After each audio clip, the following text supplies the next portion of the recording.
Step into Value Zone. Value Zone. Hypermart. Patanjali.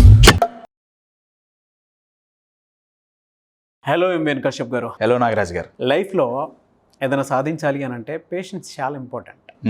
కొంతమంది ఎంత ఫాస్ట్గా పైకి వెళ్తారో సక్సెస్ అయ్యి అంతే ఫాస్ట్గా కింద పడిపోతారు. ఎందుకు అని అంటే అనుభవం లేకపోవటం. అనుభవం ఎప్పుడైతే కనిపిస్తుందో అంటే పేషెన్స్కి ఎప్పుడైతే వెళ్తూ ఉంటారో కీన్ అబ్జర్వేషన్ ఉంటుంది, సక్సెస్ తెలుస్తుంది. దాంతోపాటు ఆ జర్నీని ఆ ప్రాసెస్ని ఎంజాయ్ చేస్తారు. కొంతమంది ఏం చేస్తారంటే ఆ పేషెన్స్ లేక సడన్గా పడిపోతూ ఉంటారు, గాల్లో మెడలు కట్టేసి ఎక్కడికెక్కడికో వెళ్ళిపోదాం అనుకుంటారు. పేషెన్స్ అనేది ఎంత ఇంపార్టెంట్ అనేది ప్రతి ఒక్కరికి తెలియాల్సిన అవసరం ఉంది. అవునండి. సక్సెస్ పాయింట్ ఆఫ్ వ్యూ నుంచి మాట్లాడుకుందాం. సో పేషెన్స్ని ఏ విధంగా చెప్తారు అని ఏ విధంగా ఉండాల్సినటువంటి అవసరం ఉంటుందంటారు ఒక పర్సన్కి. కరెక్ట్. అండ్ దాని రిజల్ట్ కూడా ఎంత బాగుంటుందంటారు. కరెక్ట్. End result. పేషెన్స్ ఉండాలి అంటే ఫస్ట్ ఆన్సర్ ఆ టైం ఎంత పడుతుంది అనేది మన మైండ్కి తెలియాలండి. ఒక ఎగ్జాంపుల్ చెప్పాలంటే ఒక బేబీ కడుపులో నుంచి బయటికి రావాలి అంటే 9 నెలలు పడుతుంది కదండి. 9 నెలలు చాలా పేషెన్స్తో ఉంటాం, ఎంతైనా తట్టుకుంటాం. అవును కదండి. ఎందుకంటే మైండ్కి తెలిసింది ఓకే నేను 9 నెలలు వెయిట్ చేయాలి. అయితే లైఫ్లోకి వచ్చినప్పుడు మనం ఆ సక్సెస్ అనే పదానికి టైం ఎవరికీ తెలియదు. కొంతమంది నెలలోనే సక్సెస్ అయిపోవాలి, కొంతమంది సంవత్సరంలో కావాలి, కొంతమంది 2 ఏళ్లలో కావాలి, కొంతమంది 3 ఏళ్లలో కావాలి. సో ఆ టైం ఫ్రేమ్ ఎగ్జాక్ట్గా తెలియదు కాబట్టి పేషెన్స్ అనేది మిస్ అవుతుందండి. నంబర్ 1 రీజన్ ఎక్స్పెషల్లీ సక్సెస్ గురించి మాట్లాడేటప్పుడు పేషెన్స్ మిస్ అవ్వటానికి గల మెయిన్ కారణం ఏంటంటే సక్సెస్ మనకి ఇన్స్టంట్గా కావాలనుకుంటున్నాం, కానీ కాన్స్టాంట్ సక్సెస్ కావాలి అంటే టైం పడుతుందండి. ఇన్స్టంట్ ఇవాళ విత్తనం వేస్తే రేపు చెట్టు రావటమే కాదు పండ్లు చమ్మేయాలి. Hurry leads to worry. Please understand this. Hurry leads to worry. Patience ఎంత గొప్పదో నేను ఇప్పుడు మాట్లాడతాను.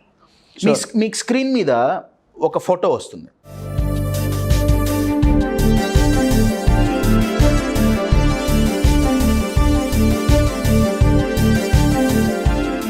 మీకు స్క్రీన్ మీద ఈ ఫోటో వస్తుంది. ఫస్ట్ ఫోటో ఏంటో చూడండి. ఒక ఫోటోగ్రఫర్ ఒక కింగ్ ఫిషర్ బర్డ్ యొక్క ఫోటో తీయటానికి నీళ్ళల్లో చిన్న లేక్ లాంటి దాంట్లో ఒక గోను సంచి కప్పుకొని నించొని ఉన్నాడు. ఇది ఈ ఫోటోలో మనకు కనబడేది. అవును. సీన్ ఏంటంటే ఒక గ్రూప్ ఆఫ్ ప్రొఫెషనల్ ఫోటోగ్రఫర్స్కి ఒక కాంపిటీషన్ పెట్టారండి. కాంపిటీషన్ ఏంటంటే కింగ్ ఫిషర్ బర్డ్ యొక్క ఫోటో తీసుకొని రావాలి. రిక్వైర్మెంట్ ఏంటంటే ఓన్లీ ఇక్కడ వరకే ఉండాలి ఫోటో, మొత్తం పక్షి ఫోటో కూడా అక్కర్లే, ఓన్లీ ఇక్కడ వరకే. ఎవరైతే బెస్ట్ ఫోటోగ్రాఫ్ తీసుకొని వస్తారో, బెస్ట్ ఫోటోగ్రాఫ్ అంటే వాళ్ళే చెప్తారు కదా ఇది ఉండాలి ఇట్లుండాలి ఇట్లుండాలని, ఎవరైతే తీసుకొస్తారో వాళ్ళకి huge prize money. They are all professional photographers అండి. ఓకే. సరదాగా ఏదో ఐఫోన్ పట్టుకొని ఫోటోలు తీసిన వాళ్ళు కాదు. వాళ్ళ జీవితమే, వాళ్ళ కెరియరే, వాళ్ళ ప్రొఫెషన్, ప్యాషన్ అన్నీ ఫోటోగ్రఫీయే. ఇది ఎప్పుడైతే టాస్క్ వచ్చిందో ఎక్కడెక్కడైతే కింగ్ ఫిషర్ బర్డ్స్ ఉంటాయో అక్కడక్కడికి కొన్ని 100 మంది ఫోటోగ్రఫర్స్ వెళ్ళారు. రైట్. ఇప్పుడు మీ స్క్రీన్ మీద కనపడుతున్న ఈ ఫోటోలో ఉన్న ఫోటోగ్రఫర్ తీసిన ఫోటోకి ఫస్ట్ ప్రైజ్ వచ్చిందండి. రైట్. ఈ ఫోటో తీయటానికి ఆ వ్యక్తి నీళ్ళల్లో 72 గంటలు అంతే ఉన్నాడు.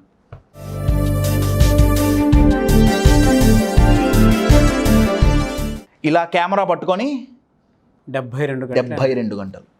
అంటే 72 గంటలు అంటే ఎట్లంటే పొద్దున్నే సూర్యోదయం నుంచి సాయంత్రం సూర్యాస్తమయం వరకు దగ్గర 12 నుంచి 14 గంటలు కదలకుండా అలానే, నైట్ టైం బర్డ్ రాదు కదా, సో నైట్ టైం రెస్ట్, ఇట్లా 72 గంటలు ఉన్నానండి. ఒక రోజులో 14 గంటలు అలా నించోవడం సరదా కాదండి. ఎందుకు నించోవాలి? ఫస్ట్ ఏంటంటే బర్డ్ ఎప్పుడు వస్తుందో తెలియదు. ఈ పిల్లగాడికి బర్డ్ వాట్సాప్లో మెసేజ్ పెట్టి బ్రో ఐఎమ్ కమింగ్ అందుగా. అవును. సో బర్డ్ ఎప్పుడు వస్తుందో తెలియదు, నంబర్ 1. నంబర్ 2, వచ్చిన బర్డ్ అక్కడ నించొని పోజ్ ఇస్తుందా అంటే పోజ్ ఇవ్వదు. తీసుకో ఫోటోలు తీసుకో, అంత సీన్ అయితే లేదు. వచ్చి ఎంతసేపు ఉంటుందో అనేది కూడా తెలియదు. కొన్ని మిల్లీ సెకండ్స్ టైంలో ఆ అబ్బాయి ఎన్ని ఫోటోలు తీయగలిగితే అన్ని ఫోటోలు తీయాలి. అది కూడా ఎంత క్లోజప్ షాట్ కుదిరితే అంత మంచిది. నెంబర్ 2. థర్డ్, ఆ అబ్బాయి కొంచెం కదిలినా ఆ నీళ్ళలో రిపుల్స్ వస్తాయి. రిపుల్స్ వచ్చిందా, బర్డ్ భయపడిందా, ఎగిరిపోతుంది, మళ్ళీ వెనక్కి వస్తుందన్న గ్యారంటీ లేదు. Your getting it? First bird ఎప్పుడు వస్తుందో తెలీదు, వస్తే ఎంతసేపు ఉంటుందో తెలీదు, బర్డ్ భయపడితే మళ్ళీ వెనక్కి రాదు. ఇవన్నీ మైండ్లో పెట్టుకొని ఆ ఫోటో క్యాప్చర్ చేయడానికి ఆ అబ్బాయికి 72 గంటలు నీళ్ళలో నించోవాల్సి వచ్చింది, కదలకుండా. దట్ ఈజ్ మై పాయింట్ అండి. ఎంత పేషెన్స్ ఉండాలి. ఆ కెమెరా కదలకుండా, కెమెరా స్టేబుల్గా ఉండటానికి ట్రైపాడ్ వాడతాం కదా, మెంటల్గా స్టేబుల్గా ఉండటానికి ఉపయోగపడే ట్రైపాడే పేషెన్స్ అండి. ఈ అబ్బాయి తీసిన ఫోటోలో లిటరల్గా బర్డ్ పైన ఉన్న వాటిని ఏదో ఫిన్స్ ఆఫ్ ఫెదర్స్ ఏదో అంటారు కదా, లిటరల్గా each and everything you can count అండి. ఎందుకంటే అబ్బాయి చాలా క్లోజ్అప్ షాట్ తీసుకున్నాడు. నా క్వశ్చన్ ఏంటంటే, నా పాయింట్ ఏంటంటే, ఈ అబ్బాయితో ఎంతమంది కంపీట్ అయ్యారో వాళ్ళల్లో చాలామందికి ఈ అబ్బాయి కంటే ఎక్కువ ఎక్స్పీరియన్స్ ఉంది. ఈ అబ్బాయి కంటే బెటర్ కెమెరాస్ వాళ్ళ దగ్గర ఉన్నాయి చాలామందికి. ఈ అబ్బాయి దగ్గర ఉన్న లెన్స్ కంటే బెటర్ లెన్స్ ఉన్నాయి వాళ్ళ దగ్గర. కానీ ఫోటో ఈ అబ్బాయి తీసింది బెటర్గా వచ్చింది. రీజన్, వాళ్ళు 72 గంటలు వెయిట్ చేయలేకపోయారు. బర్డ్ వస్తుంది బాయ్, ఎంతసేపు వస్తుంది. ఈ అబ్బాయి కాదు, నాకు ఫోటో కావాల్సిందే. దాన్ని నేను కమిట్మెంట్ అంటానండి. పేషెన్స్ కావాలి అంటే కమిట్మెంట్ యొక్క బై ప్రోడక్టే పేషెన్స్ అండి. కమిట్మెంట్ అంటే కమ్ వాట్ మే, ఏదేమైనా సరే, no reasons, only results. So patience కావాలి అంటే number 1 is commitment, very important. Commitment ఉన్న వాళ్ళకి పేషెన్స్ బై ప్రోడక్ట్. నెంబర్ 2, ఆ టైం ఫ్రేమ్ మన మైండ్కి చెప్పాలండి. ఎక్స్పెషల్లీ సక్సెస్ అనగానే వచ్చే ఛాలెంజ్ ఏంటంటే ఆ టైంను మనం చాలా తక్కువ పెట్టుకుంటాం. చాలా చాలా చాలా చాలా తక్కువ పెట్టుకుంటాం. నేను ఒక ఎగ్జాంపుల్ ఇస్తాను. షూర్. వినటానికి చాలా ఫన్నీగా ఉంటుంది. పేషెన్స్ అనేది ఎంత ఇంపార్టెంట్, రైట్? ఏ స్కిల్ నేర్చుకోవాలన్నా, ఏది నేర్చుకోవాలన్నా ప్రాక్టీస్ చాలా అవసరం. చాలా. ఆ ప్రాక్టీస్కి పేషెన్స్ చాలా అవసరం, రైట్? చాలా సంవత్సరాల క్రితం నేను బెంగళూరులో ఉన్నప్పుడు నేను ఒక తబలా కాన్సర్ట్కి వెళ్ళాను. నాకు ఆ తబలా నుంచి వచ్చే ఆ మ్యూజిక్, ఆ సౌండ్ నాకు బాగా నచ్చింది. ఏ విధంగా ఉంటుంది ఒక్కసారి చెప్తా. సో తబలా నేర్చుకుందామని ఆ రోజు ఆయన గారు, తబలా వాయించిన ఆయన గారి దగ్గరికి నేను వెళ్ళా. అయ్యా నాకు తబలా నేర్పండి. నేను కాదు, నాకు నేర్పిన గురువు గారు ఉన్నారు, ఆయన దగ్గరికి వెళ్ళు. సరే ఆయన గారి దగ్గరికి వెళ్ళా. పండిత్ రాజగోపాల్ కల్లూర్కర్ ఆయన గారి పేరు, మా గురువు గారి పేరు. సార్ నేను తబలా, నాకు అప్పుడు 26 ఏళ్ళు ఏమో. సార్ నేను తబలా నేర్చుకోవాలనుకుంటున్నా. నేర్పుతా, ఇబ్బంది ఏం లేదు, కానీ పేషెన్స్ ఉండాలి రోయ్. నో ప్రాబ్లం, మస్తు పేషెన్స్ ఉంది. మన లాంగ్వేజ్లో ఆల్ఫాబెట్స్ ఎట్లుంటాయో మ్యూజిక్లో ఆల్ఫాబెట్స్ ఉంటాయి కదండి. తబలాలో ఆయన నాకు ఫస్ట్ నేర్పిన ఆల్ఫాబెట్, నాకే కాదు ఎవరికి నేర్పిన ఫస్ట్ నేర్పే ఆల్ఫాబెట్ ఏంటంటే నా. ఓకే, ఆయన అన్నారు కశ్యప్ ఫస్ట్ ఆల్ఫాబెట్ నా. తబలాలో ఒక స్మాల్ డ్రమ్ ఉంటుంది, ఒక పెద్ద డ్రమ్ ఉంటుంది, రైట్? నా ఈ స్మాల్ డ్రమ్ మీద ఇలా వేలు పెట్టి ఇలా ప్లే చేస్తే నా అనే సౌండ్ వస్తుందిరా. సింపుల్, ఏముంది దీనికి, పెద్ద పేషెన్స్ ఏముంది, పెట్టి కొట్టాం రాలా. నా అంటే తబలా నానా అంది. గట్టిగా కొడుతున్నా, మా గురువుగారు నన్ను కొట్టడం మొదలు పెట్టాడు. పేషెన్స్ పోయింది నాకు, నిమిషంలోనే పేషెన్స్ పోయింది. ఆయన అన్నారు తబలాని కొట్టకూడదురా, వాయించాలి. మళ్ళీ ఆయన ఏదో టెక్నిక్ నేర్పారు, అరే ఇలా వాయిస్తే వస్తుంది. సరే ఒక 10-15 నిమిషాల్లో నా అనే సౌండ్ ప్రొడ్యూస్ చేశా. And I felt very proud, success అయ్యాం. గురుగారు next alphabet, he said no, patience. ఈ ఆల్ఫాబెట్ని మీడియం స్పీడ్లో 2 నిమిషాలు వాయించు. ఎంతసేపు అండి? 2 minutes. 2 minutes 120 seconds పెద్ద ఇదే. నేనేమన్నా అంటే 2 minutes, అది కూడా మీడియం స్పీడ్ అంటే నా నా నా ఇంతే. ఇట్లా 2 నిమిషాలు, వెరీ ఈజీ. గురుగారు నెక్స్ట్ లెటర్, నెక్స్ట్ ఆల్ఫాబెట్ రెడీగా ఉండండి, నేను వాయించేస్తా. నా నా నా 30 సెకండ్లలో నాకు సౌండ్ పోయింది.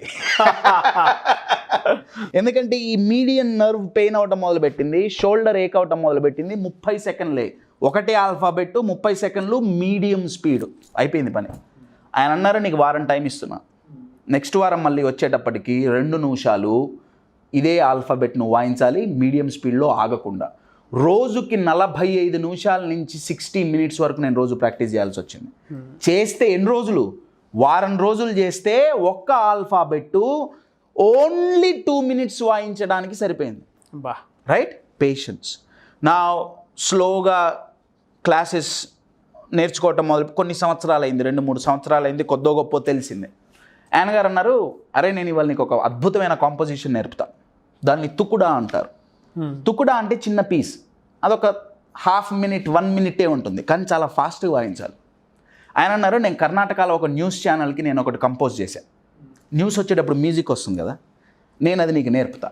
ఆయన నార్మల్గా నేర్పే విధానం ఏంటంటే ఆయన చెబుతారు, ఆ రిథమ్ ఏంటో చెబుతారు, మేము రాసుకుంటాం, రాసుకున్న తర్వాత చేతి మీద ప్రాక్టీస్ చేస్తాం, రిథమ్తో ప్రాక్టీస్ చేసిన తర్వాత తబలా ఇస్తారు. రైట్, ఆయన గారు కూర్చున్నారు. నేను చాలా ఎక్సైట్ అయ్యాను, ఎందుకంటే అది పుస్తకాల్లో దొరికేది కాదు. రైట్, ఆయన ఓన్ కాంపోజిషన్. ఆయన కళ్ళు మూసుకొని మొదలుపెట్టారు. It goes like this, it goes this way. ధతిన్ తాకిడతకతా ధా తిరికిడతక తా తిరికిడతక తిరికిడతక తా తిరికిడ ధాతిద్ధా దాదిందిందా దాతిద్ధా తిరికిడతక తా తిరికిడ ధా దాదిందిందా దాతిద్ధా తిరికిడతక తా తిరికిడ ధా దాదిందిందా దాతిద్ధా. ఆయన కళ్ళు తెరిచారు, నేను నోరు తెరిచా. రాసావా? ఏంటి రాసేది? మీ మొహం ఎట్లుందో ఏమర్థం కాకుండా బ్లాంక్. ఫస్ట్ చెప్పిన ధా, లాస్ట్ చెప్పిన ధా తప్ప నాకేం అర్థం కాల. అప్పటికి నాకు ఎంత ఎక్స్పీరియన్స్ ఉంది? 3 సంవత్సరాలు. బా ఈ స్పీడ్లో ఇది కూడా ఫుల్ స్పీడ్ కాదండి. ఇప్పుడు నేను రిసైడ్ చేసింది ఫుల్ స్పీడ్ కాదు, ఇది ఒక 70% స్పీడ్ మాత్రమే. ఈ స్పీడ్లో రిసైట్ చేయటానికి నాకు కొన్ని వారాల ప్రాక్టీస్ పట్టింది. బా ప్లే చేయడానికి ఇంకెంత పట్టాలి? ఆయన అన్నారు, అరే నువ్వు 3 ఏళ్లలో తబలా మాంత్రికుడు అయిపోదాం అనుకుంటున్నావా? పేషెన్స్, యూఆర్ గెటింగ్ నా. కొన్ని సంవత్సరాలు ప్రాక్టీస్ చేయంగా ఆ లెవెల్లోకి స్కిల్ వస్తుందండి. సక్సెస్ అనేది ఎప్పుడైనా ఇన్స్టాంట్గా కావాలి అనుకుంటే రావచ్చేమో, కానీ అది నిలబడదు. ఎప్పుడైతే కాన్స్టాంట్ సక్సెస్ కోసం, ఎప్పుడూ ఉండే సక్సెస్ కోసం మనం ఏం పెట్టుకుంటామో అప్పుడు పేషెన్స్ ఈజ్ గ్యారంటీడ్ అండి. మైండ్ ఆటోమేటిక్గా ఇస్తుంది. నేను 2 ఎగ్జాంపుల్స్ చెప్పా. ఒకటి తబలా ప్రాక్టీస్, నెంబర్ 2 ఫోటోగ్రఫర్. ఇందాక మీరు చూసిన ఫోటోగ్రఫర్. ఏది సాధించాలన్నా patience is an invisible key అండి. అది ఏ డోర్నైనా ఏ లాక్నైనా ఓపెన్ చేయగలదు. That's a master key for success is patience. మళ్ళీ చెప్తున్నా, పేషెన్స్ కావాలంటే నెంబర్ 1 కమిట్మెంట్ ఉండాలి, నెంబర్ 2 ఆ టైం ఫ్రేమ్ మన మైండ్కి చెప్పాలి. ఈ 2 ఎప్పుడైతే జరుగుతాయో పేషెన్స్ ఈజ్ ఆటోమేటిక్. సూపర్బ్ అండి. Thank you so much brother. Thank you. I wish you all the best. Thank you.